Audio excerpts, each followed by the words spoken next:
There comes a time in everyone's life when you just do something crazy and stupid for no reason. But it's not a new concept.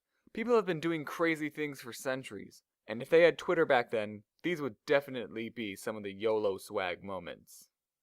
Number 1. Thutmose III. He was an Egyptian pharaoh that was only 17 years old when he got the job. He was leading his army to capture a city called Megiddo. It was his first time leading a march, and he had to look out for Canaanite soldiers who wanted to kill him and wipe out his army. He came across a mountain range, and knew Canaanite soldiers were on the other side. He had 3 possible routes to take. Thutmose could lead his army around either sides of the mountains, or lead them down a narrow path going through the middle. His advisors said the best way to go was around the mountains, because if the Canaanite soldiers attacked, they could stretch their army out and flank the enemy. But if they went through a narrow pass, Canaanite soldiers could wait right here and kill Thutmose' army one by one.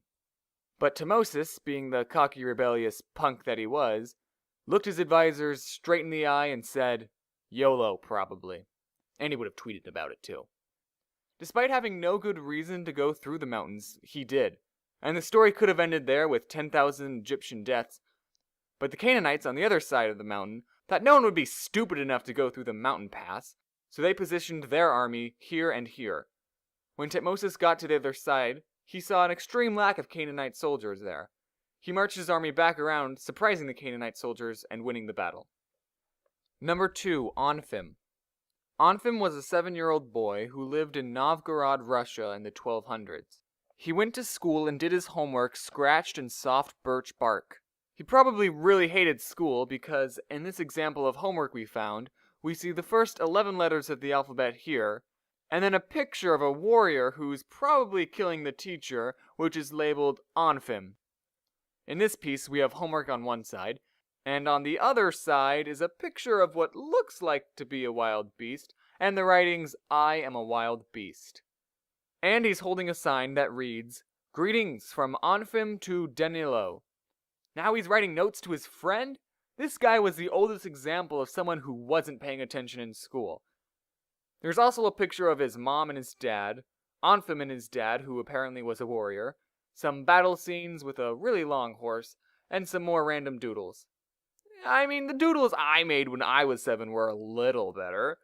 Can you imagine 800 years from now, future archaeologists digging up doodles you made in 1st grade? I wonder if his teacher saw these. He turned them in, right? This just proves that teachers have been dealing with obnoxious students for centuries.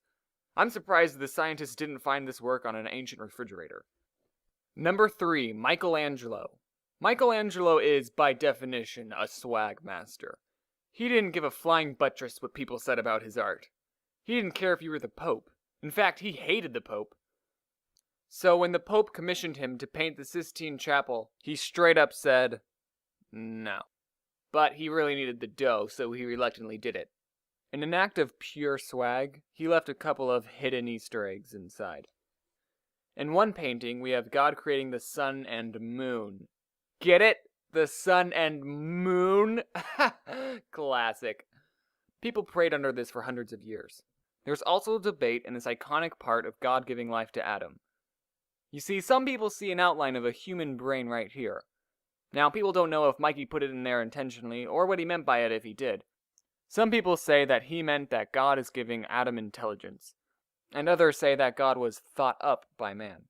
Something else, when the papal minister of ceremonies, Biago de Sensina, I don't know. Anyway, he came in while Michelangelo was painting and complained about all the nudity. Michael said he wasn't going to change it, and the minister left begrudgingly. So to get back at him, Michael painted the man in hell. And just to add insult to injury, he painted a snake biting off his David parts. The Pope wanted Michelangelo to change it, but he was so done with Michael's swagger that he decided to leave it. Number 4. Annie Taylor. Annie Taylor was taking a boat tour to see Niagara Falls when the thought came to her, I want to slide down that. She was going through a bit of economic trouble at the time, and thought that going down the falls in a barrel would make her famous. She had a special barrel made, and padded it with a mattress. She tested it by putting a cat in the barrel and sending it over the falls, which luckily survived with minor injury. 2 days later, Annie went over and also survived. However, she earned some money, but not a lot.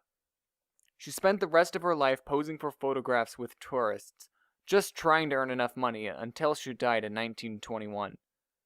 But you are more thankful that the cat lived, aren't you? Number 5.